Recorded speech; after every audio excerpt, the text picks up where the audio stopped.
कुलदेवी स्तोत्र।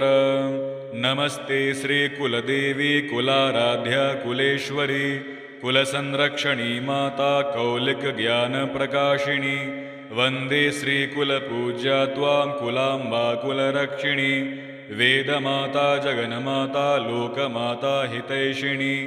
आदिशक्ति समुद्भूता त्वया हि कुलस्वामिनी। विश्ववन्द्यां महाघोरां त्राहि मां शरणागतः। त्रैलोक्यहृदयं शोभे देवी त्वं परमेश्वरी। भक्तानुग्रहकारिणी कुलदेवी नमोऽस्तु ते। महादेवप्रियङ्करी बालानां हितकारिणी। कुलवृद्धिकरी माता त्राहि मां शरणागतं। चिदग्निमण्डलसम्भूता राज्यवैभवकारिणी। प्रकटितां सुरेशानि वन्दे त्वां कुलगौरवां। त्वदीये कुले जातः त्वमेव शरणं गतः। त्वद्वत्सलोऽहम् आद्ये त्वं रक्ष रक्षाधुना। कुलाष्टकमिदं पुण्यं नित्यं यः सुकृती पठेत् तस्य वृद्धिः कुले जातः प्रसन्ना कुलेश्वरी। कुलदेवी स्तोत्रमिदं सुपुण्यं ललितं तथा अर्पयामि भवद्भक्त्या त्राहि मां शिवगेहिनाम्। नमस्ते श्री कुलदेवी कुलाराध्या कुलेश्वरी कुलसंरक्षणी माता कौलिक ज्ञान प्रकाशिनी। वंदे श्री कुलपूज्या त्वां कुलाम्बा कुलरक्षिणी। वेदमाता जगन्माता लोकमाता हितैषिणी। आदिशक्ति समुद्भूता त्वया हि कुलस्वामिनी। विश्ववन्द्यां महाघोरां त्राहि मां शरणागतः। त्रैलोक्यहृदयं शोभे देवी त्वं परमेश्वरी। भक्तानुग्रहकारिणी कुलदेवी नमोऽस्तु ते। महादेवप्रियङ्करी बालानां हितकारिणी। कुलवृद्धिकरी माता त्राहि मां शरणागतं। चिदग्निमण्डलसम्भूता राज्यवैभवकारिणी। प्रकटितां सुरेशानि वन्दे त्वां कुलगौरवां। त्वदीये कुले जातः त्वमेव शरणं गतः। त्वद्वत्सलोऽहम् आद्ये त्वं रक्ष रक्षाधुना। कुलाष्टकमिदं पुण्यं नित्यं यः सुकृती पठेत् तस्य वृद्धिः कुले जातः प्रसन्ना कुलेश्वरी।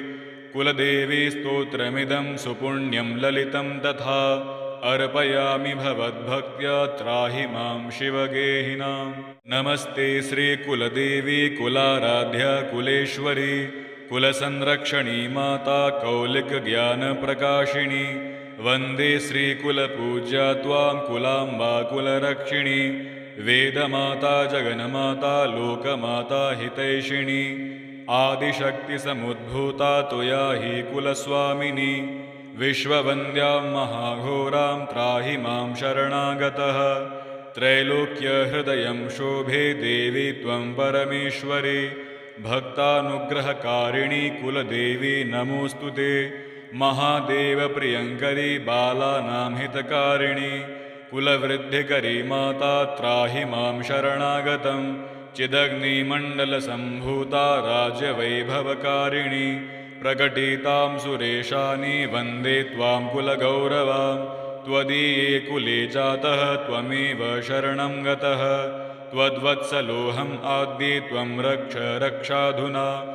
कुलाष्टकमिदं पुण्यं नित्यं यः सुकृती पठेत् तस्य वृद्धिः कुले जातः प्रसन्ना कुलेश्वरी। कुलदेवी स्तोत्रमिदं सुपुण्यं ललितं तथा अर्पयामि भवद्भक्त्या त्राहि मां शिवगेहिनाम्। नमस्ते श्री कुलदेवी कुलाराध्या कुलेश्वरी कुलसंरक्षणी माता कौलिक ज्ञान प्रकाशिनी।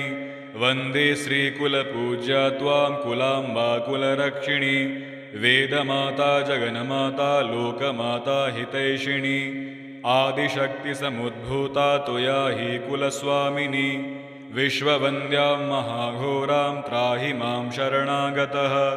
त्रैलोक्यहृदयं शोभे देवी त्वं परमेश्वरी। भक्तानुग्रहकारिणी कुलदेवी नमोऽस्तु ते। महादेवप्रियङ्करी बालानां हितकारिणी। कुलवृद्धिकरी माता त्राहि मां शरणागतं।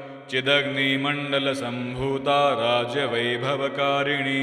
प्रकटितां सुरेशानि वन्दे त्वां कुलगौरवां त्वदीये कुले जातः त्वमेव शरणं गतः त्वद्वत्सलोऽहम् आद्ये त्वं रक्ष रक्षाधुना कुलाष्टकमिदं पुण्यं नित्यं यः सुकृती पठेत् तस्य वृद्धिः कुले जातः प्रसन्ना कुलेश्वरी कुलदेवी स्तोत्रमिदं सुपुण्यं ललितं तथा अर्पयामि भवद्भक्त्या त्राहि मां शिवगेहिनां नमस्ते श्रीकुलदेवी कुलाराध्या कुलेश्वरी कुलसंरक्षणी माता कौलिकज्ञानप्रकाशिनी वन्दे श्रीकुलपूज्या त्वां कुलाम्बा कुलरक्षिणी वेदमाता जगन्माता लोकमाता हितैषिणी आदिशक्तिसमुद्भूता त्वया हि कुलस्वामिनी विश्ववन्द्यां महाघोरां त्राहि मां शरणागतः त्रैलोक्यहृदयं शोभे देवी त्वं परमेश्वरी भक्तानुग्रहकारिणी कुलदेवी नमोऽस्तु ते महादेवप्रियङ्करी बालानां हितकारिणी कुलवृद्धिकरी माता त्राहि मां शरणागतं चिदग्निमण्डलसम्भूता राज्यवैभवकारिणी प्रकटितां सुरेशानि वन्दे त्वां कुलगौरवां त्वदीये कुले जातः त्वमेव शरणं गतः त्वद्वत्सलोऽहम् आद्ये त्वं रक्ष रक्षाधुना कुलाष्टकमिदं पुण्यं नित्यं यः सुकृती पठेत् तस्य वृद्धिः कुले जातः प्रसन्ना कुलेश्वरी कुलदेवी स्तोत्रमिदं सुपुण्यं ललितं तथा अर्पयामि भवद्भक्त्या त्राहि मां शिवगेहिनां नमस्ते श्रीकुलदेवी कुलाराध्या कुलेश्वरी कुलसंरक्षणी माता कौलिकज्ञानप्रकाशिनी वन्दे श्रीकुलपूज्या त्वां कुलाम्बा कुलरक्षिणी वेदमाता जगन्माता लोकमाता हितैषिणी आदिशक्तिसमुद्भूता त्वया हि कुलस्वामिनी विश्ववन्द्यां महाघोरां त्राहि मां शरणागतः त्रैलोक्यहृदयं शोभे देवी त्वं परमेश्वरी भक्तानुग्रहकारिणी कुलदेवी नमोऽस्तु ते महादेवप्रियङ्करी बालानां हितकारिणी कुलवृद्धिकरी माता त्राहि मां शरणागतं चिदग्निमण्डलसम्भूता राज्यवैभवकारिणी प्रकटितां सुरेशानि वन्दे त्वां कुलगौरवां त्वदीये कुले जातः त्वमेव शरणं गतः त्वद्वत्सलोऽहम् आद्ये त्वं रक्ष रक्षाधुना कुलाष्टकमिदं पुण्यं नित्यं यः सुकृती पठेत् तस्य वृद्धिः कुले जातः प्रसन्ना कुलेश्वरी कुलदेवी स्तोत्रमिदं सुपुण्यं ललितं तथा अर्पयामि भवद्भक्त्या त्राहि मां शिवगेहिनां नमस्ते श्रीकुलदेवी कुलाराध्या कुलेश्वरी कुलसंरक्षणी माता कौलिकज्ञानप्रकाशिनी वन्दे श्रीकुलपूज्या त्वां कुलाम्बा कुलरक्षिणी वेदमाता जगन्माता लोकमाता हितैषिणी आदिशक्तिसमुद्भूता त्वया हि कुलस्वामिनी विश्ववन्द्यां महाघोरां त्राहि मां शरणागतः त्रैलोक्यहृदयं शोभे देवी त्वं परमेश्वरी भक्तानुग्रहकारिणी कुलदेवी नमोऽस्तु ते महादेवप्रियङ्करी बालानां हितकारिणी कुलवृद्धिकरी माता त्राहि मां शरणागतं चिदग्निमण्डलसम्भूता राज्यवैभवकारिणी प्रकटितां सुरेशानि वन्दे त्वां कुलगौरवां त्वदीये कुले जातः त्वमेव शरणं गतः त्वद्वत्सलोऽहम् आद्ये त्वं रक्ष रक्षाधुना कुलाष्टकमिदं पुण्यं नित्यं यः सुकृती पठेत् तस्य वृद्धिः कुले जातः प्रसन्ना कुलेश्वरी कुलदेवी स्तोत्रमिदं सुपुण्यं ललितं तथा अर्पयामि भवद्भक्त्या त्राहि मां शिवगेहिनां नमस्ते श्रीकुलदेवी कुलाराध्या कुलेश्वरी कुलसंरक्षणी माता कौलिकज्ञानप्रकाशिनी वन्दे श्रीकुलपूज्या त्वां कुलाम्बा कुलरक्षिणी वेदमाता जगन्माता लोकमाता हितैषिणी आदिशक्तिसमुद्भूता त्वया हि कुलस्वामिनी विश्ववन्द्यां महाघोरां त्राहि मां शरणागतः त्रैलोक्यहृदयं शोभे देवी त्वं परमेश्वरी भक्तानुग्रहकारिणी कुलदेवी नमोऽस्तु ते महादेवप्रियङ्करी बालानां हितकारिणी कुलवृद्धिकरी माता त्राहि मां शरणागतं चिदग्निमण्डलसम्भूता राज्यवैभवकारिणी प्रकटितां सुरेशानि वन्दे त्वां कुलगौरवां त्वदीये कुले जातः त्वमेव शरणं गतः त्वद्वत्सलोऽहम् आद्ये त्वं रक्ष रक्षाधुना कुलाष्टकमिदं पुण्यं नित्यं यः सुकृती पठेत् तस्य वृद्धिः कुले जातः प्रसन्ना कुलेश्वरी कुलदेवी स्तोत्रमिदं सुपुण्यं ललितं तथा अर्पयामि भवद्भक्त्या त्राहि मां शिवगेहिनाम् नमस्ते श्रीकुलदेवी कुलाराध्या कुलेश्वरी कुलसंरक्षणी माता कौलिकज्ञानप्रकाशिनी वन्दे श्रीकुलपूज्या त्वां कुलाम्बा कुलरक्षिणी वेदमाता जगन्माता लोकमाता हितैषिणी आदिशक्तिसमुद्भूता त्वया हि कुलस्वामिनी विश्ववन्द्यां महाघोरां त्राहि मां शरणागतः त्रैलोक्यहृदयं शोभे देवी त्वं परमेश्वरी भक्तानुग्रहकारिणी कुलदेवी नमोऽस्तु ते महादेवप्रियङ्करी बालानां हितकारिणी कुलवृद्धिकरी माता त्राहि मां शरणागतं चिदग्निमण्डलसम्भूता राज्यवैभवकारिणी प्रकटितां सुरेशानि वन्दे त्वां कुलगौरवां त्वदीये कुले जातः त्वमेव शरणं गतः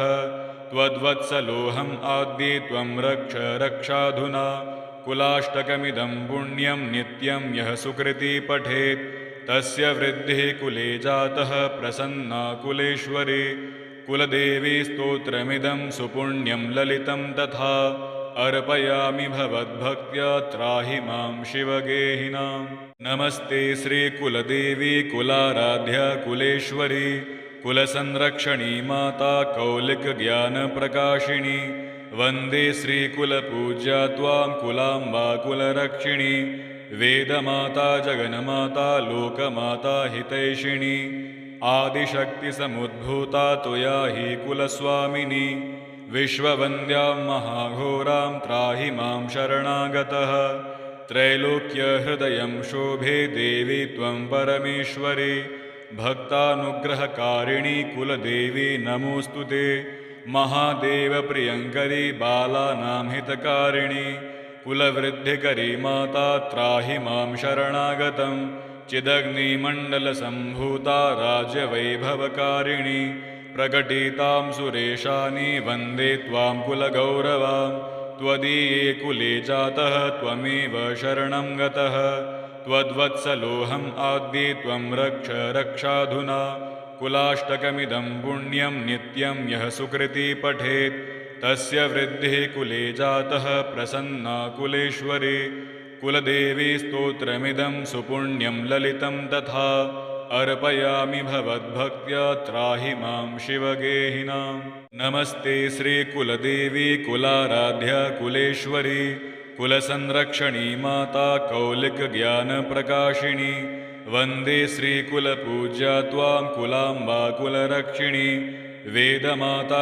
जगन्माता लोकमाता हितैषिणी आदिशक्तिसमुद्भूता त्वया हि कुलस्वामिनी विश्ववन्द्यां महाघोरां त्राहि मां शरणागतः त्रैलोक्यहृदयं शोभे देवी त्वं परमेश्वरी भक्तानुग्रहकारिणी कुलदेवी नमोऽस्तु ते महादेवप्रियङ्करी बालानां हितकारिणी कुलवृद्धिकरी माता त्राहि मां शरणागतं चिदग्निमण्डलसम्भूता राज्यवैभवकारिणी प्रकटितां सुरेशानि वन्दे त्वां कुलगौरवां त्वदीये कुले जातः त्वमेव शरणं गतः त्वद्वत्सलोऽहम् आद्ये त्वं रक्ष रक्षाधुना कुलाष्टकमिदं पुण्यं नित्यं यः सुकृती पठेत् तस्य वृद्धिः कुले जातः प्रसन्ना कुलेश्वरी कुलदेवी स्तोत्रमिदं सुपुण्यं ललितं तथा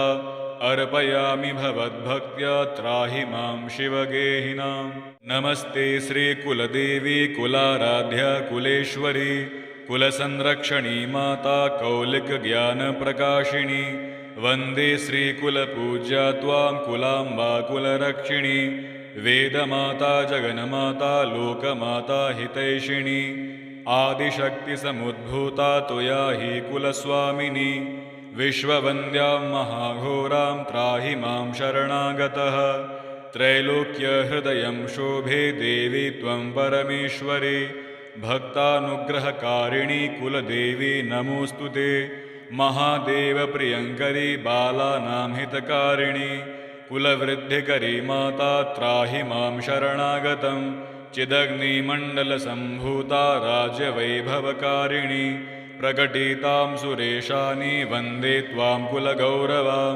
त्वदीये कुले जातः त्वमेव शरणं गतः त्वद्वत्सलोऽहम् आद्ये त्वं रक्ष रक्षाधुना कुलाष्टकमिदं पुण्यं नित्यं यः सुकृती पठेत् तस्य वृद्धिः कुले जातः प्रसन्ना कुलेश्वरी कुलदेवी स्तोत्रमिदं सुपुण्यं ललितं तथा अर्पयामि भवद्भक्त्या त्राहि मां शिवगेहिनां नमस्ते श्रीकुलदेवी कुलाराध्या कुलेश्वरी कुलसंरक्षणी माता कौलिकज्ञानप्रकाशिनी वन्दे श्रीकुलपूज्या त्वां कुलाम्बा कुलरक्षिणी वेदमाता जगन्माता लोकमाता हितैषिणी आदिशक्तिसमुद्भूता त्वया हि कुलस्वामिनी विश्ववन्द्यां महाघोरां त्राहि मां शरणागतः त्रैलोक्यहृदयं शोभे देवी त्वं परमेश्वरी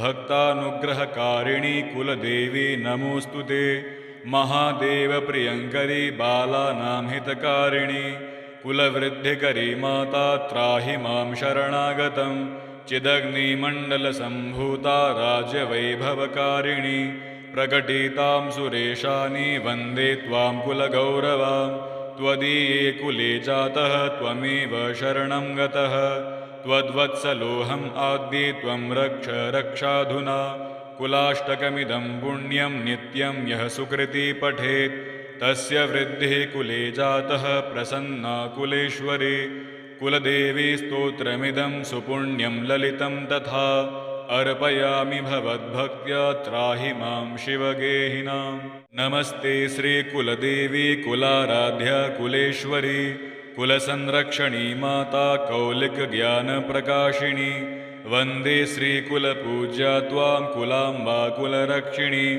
वेदमाता जगन्माता लोकमाता हितैषिणी आदिशक्तिसमुद्भूता त्वया हि कुलस्वामिनी विश्ववन्द्यां महाघोरां त्राहि मां शरणागतः त्रैलोक्यहृदयं शोभे देवी त्वं परमेश्वरी भक्तानुग्रहकारिणी कुलदेवी नमोऽस्तु ते महादेवप्रियङ्करी बालानां हितकारिणी कुलवृद्धिकरी माता त्राहि मां शरणागतं चिदग्निमण्डलसम्भूता राज्यवैभवकारिणी प्रकटितां सुरेशानि वन्दे त्वां कुलगौरवां त्वदीये कुले जातः त्वमेव शरणं गतः त्वद्वत्सलोऽहम् आद्ये त्वं रक्ष रक्षाधुना कुलाष्टकमिदं पुण्यं नित्यं यः सुकृती पठेत् तस्य वृद्धिः कुले जातः प्रसन्ना कुलेश्वरी कुलदेवी स्तोत्रमिदं सुपुण्यं ललितं तथा